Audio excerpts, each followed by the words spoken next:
एक क्लासबाट सुरु गरेर 10 क्लाससम्म पढ्दाखेरि 8 वर्षसम्म एसएलसी गरे हो, 2टा क्लास टपेको छ।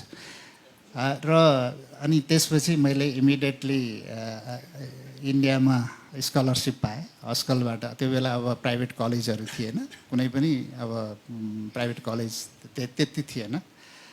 अनि करिब 46 सालमा हामीले चाहिँ स्कलरसिप पाएर इन्डिया मास्टर्स के अरे इन्जिनियरिङ इलेक्ट्रिकल इन्जिनियरिङमा पढ्न गयौँ।